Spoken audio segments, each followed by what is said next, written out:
So you want an adventure tour. You want to get out and see the countryside. You want to see all those cool places, man, but you've never done it before. I've got 5 pretty good tips that are going to help you out to get out there and get started on your first adventure tour. Stick around. We're going to get into it. We're going to talk about it on the Rant and Ride. Look what happened.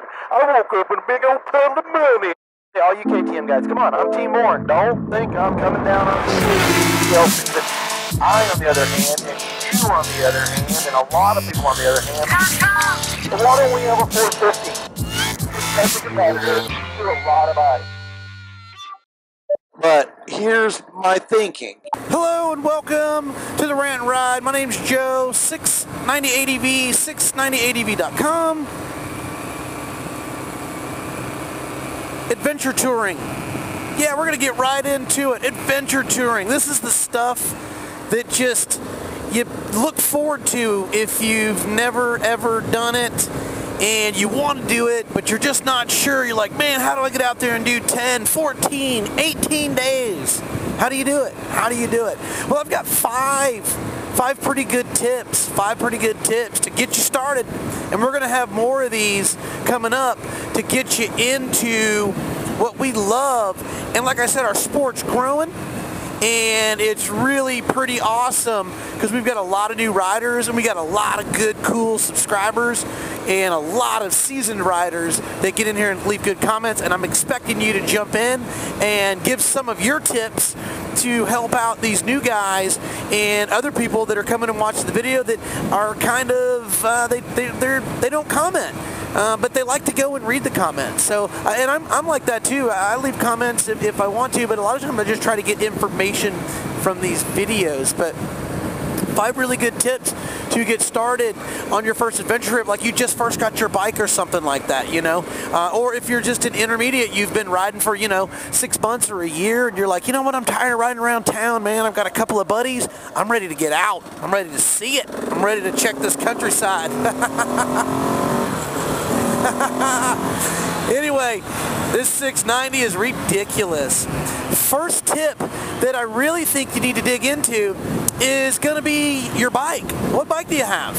Or if you have, like me, multiple bikes, what bike do you want to take? And where, if you're going to take that bike, which direction you're going to go? And that's going to be another tip coming up in a second, is bike selection.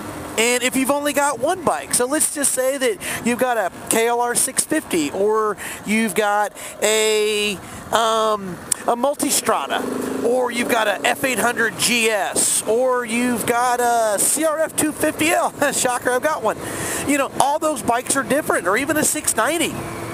Each one of those bikes has their own specific levels of what they're really, truly made and capable for. So kind of know what your bike is capable of and what your capabilities are on that bike.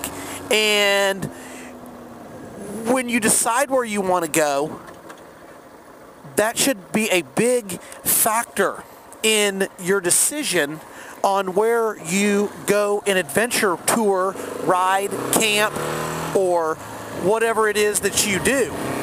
So your bike is a big factor. So it's like me, I used to have an 800 and I sold it, and I have my 690 now, which my 690 can do pretty much anything. But with my 690 in mind, guess what? I usually try to pick some of that really, really cool, neat stuff that's off-road. But just know what the capabilities of your bike is and what your capabilities are, and that should help you dictate where you're going to go, whether you're going out east, west, south, or even in the north. So make sure with your bike, just do a little research and just know what you're capable of doing on that bike, and then that will help you pick where you're going to go and what you're going to do and where you're going to see things. The second thing, in my opinion, number 2, is what kind of trip are you going to do? You going solo? There's something to be said about solo. Or you going multi, going on a multi-rider. Most of the time it's going to be a multi-rider. You got 1, 2, 3, sometimes 4, 5 buddies that are going to go out, and you're going to go ride around and you're going to do your trip. And with that in mind, guess what? If you've never done it and you've got more than one rider, guess what? You have all those minds that are going to be thinking a little bit different from each other. And with that being said, guess what? tensions can flare. I've had it. It's been out there. We've had buddies that we've had buddies that we've been riding with for years, and we brought guys on a trip that we'd never known. We just happened to meet on a trip, and God, what an epic disaster. So with that being in mind, if you've got multi-riders, who are you riding with? Are you going to be able to do 14 days with that guy? Are you going to be able to, trust that guy? Does that guy got your back? Okay? And that's really what it's at, because it's not so much the riding portion. It's just like me ranting and riding right now. I'm riding around, bibbidi-babbidi-boo, everything's cool. But eventually that day is going to come to an end. You're going to get to a camp. When you get to camp, we have a rule. Everybody pulls their weight. Everybody sets up their own gear. But after that's done, where does the deliberation start? Who gets firewood? Who starts the fire? Who makes the fire ring? If there's not a fire ring, who cooks the food? Who cleans up after the food? Who basically, you know what I'm saying? There are many, many factors that go into that stuff. And if everybody pitches in and pulls their weight, it's really cool. But you'll be shocked. You'll be shocked. And if you other guys that are seasoned adventure riders and you camp like we do, that's our definition of adventure touring.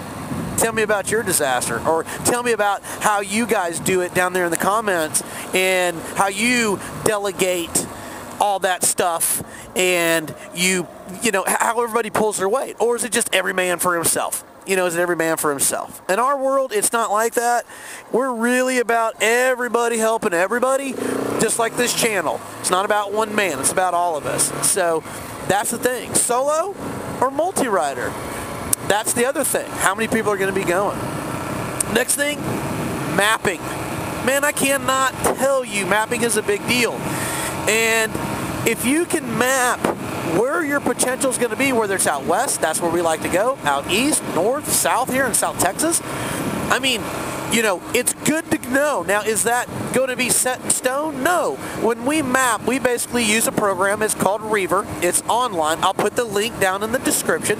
And it's really cool because it does basically follow by road, and it even has off-road and all that stuff. And you can create a GPX file, which GPX files are awesome. They're the files that you can plug into your Garmin, TomTom, or your GPX, your GPS, that you have on your bike or even in your phone, and it will help you stay pretty well true to the path of where you're going, and it'll keep you basically a little bit on time. Now, will you deviate from that? Of course you will, because you may see something, oh man, you're at camp, having a cold beer or something, and you were like, you know what, I want to go check that out tomorrow. But at least it will put you in the right direction and keep you going, and you can always get back on track if you get off track and you need to get back on track. So mapping's a big deal. And not only that, with REVER, you can share that with other buddies, and you can post those maps so that other people can track your rides and they can see what you did. So it's really a pretty neat, cool program. So if you've never seen that, it's very, very cool. So mapping's very, very cool. So if you can plan your map, I like to say it keeps you on track and it keeps you on time pretty much. And I think it's a real good thing to do. And it's a lot of fun. If you've got a couple of buddies that you ride with, you guys can get on a cell phone, you can basically put it on, speakerphone, and you guys can map together and say, oh man, I saw this, and I want to see this, and I want to see this. So what we do is we create an actual target point.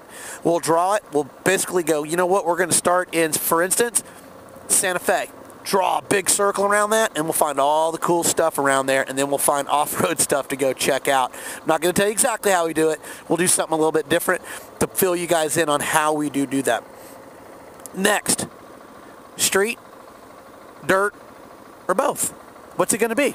You don't always have to do dirt. We love dirt. Dirt is basically that's our best friend, and that's so much fun. That's why we have these dual-purpose bikes. So what you try to do is you try to figure out how much street are we going to do and how much dirt are we going to do.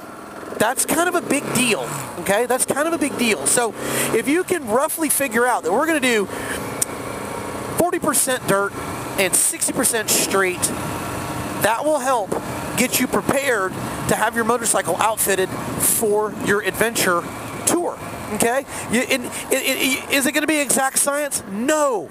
But if you can get it close, or even in just a ballpark, it's really going to help you out. And especially if you know somebody that's out west or somewhere like where we go, they're like, hey man, I've got this epic spot we're going to go to. but it's 50 miles of dirt. Awesome. So, that being said, if you can figure that out, that will help you out, because guess what? Tire selection. That is just a big, big deal. That's a big deal. Picking the right tire, because the right tire can make your trip really, really fun, or it can make it really, really miserable. So if you can dial in your tire for the right riding that you're going to do, it's just going to make your trip so much more fun. If you have a different way of doing it and you ride, let me know. Tell me down below, because that's kind of how we do it, and it helps us out. Sometimes we win and sometimes we fail. That's dual sport. So, you know, it's not always perfect. But you know what? Even my worst dual sport adventure tour was still my best. So, and then the last thing, your skill level. I mean, I can't really say, you know, I'm not that guy that's going to point you out and say, oh, I'm a better rider than you, and my bike's better. It doesn't matter. Here's the deal. Where's your skill level? Everybody knows roughly what they're capable of doing. And if you can know roughly what you're capable of doing, and you can achieve that mentally, then that's going to make your trip really, really good. Because you don't want to sit there and go to Colorado through some of those Jeep passes that are absolutely, don't let YouTube fool you, everything looks flat on YouTube. It's not. Black Bear Pass is not flat. Those rock steps are insanely difficult. And not only that, Engineer Pass, the grades are insanely steep. Drop-offs, all that stuff. If you've got vertigo, it's probably not going to be your gig. You'll want to stay a little bit lower, maybe into Utah, you know, or the desert in Arizona, you know, or southern Colorado, or, you know, but that's okay. There's nothing wrong with that. So knowing your skill level is a big deal, and don't be pressured into other riders that say, oh man, we need to do this. It's okay to say no. I'm just going to tell you right now, it's okay to say no. Because you know what? I've been in situations that I've had to turn around. And I have been the one that said, you know what? I'm not doing it. I'm not going to risk this. I got a wife and I got kids. And I love my bikes and I love to travel and I love to do this stuff. And I'm a pretty good rider. But at the end of the day, it's about being safe and living for another ride. And that's what it's about. So know your skill level, and just make sure that whenever you pick your trip and where you want to go, just because you saw it on YouTube doesn't necessarily mean you can do it. Do a little more research and go to some of the, you know, the areas. They actually have websites and they'll tell you the difficulty levels, and they're pretty accurate. They are pretty accurate. So with those 5 things, I think that's a good starting point for you if you want an adventure tour, if you've never done it. You know, jot those down and put those together. Remember, you can always email me, 690adv@gmail.com, or you can comment down below and I'll hit you up as quick as I can. And you know, I want everybody to be a part of this. Be a part of it. Be a part of the 690, because 690 is not me. I just have fun with it. 690 is a community that all of you guys have helped build, and it's growing every single month, and thank you so very much.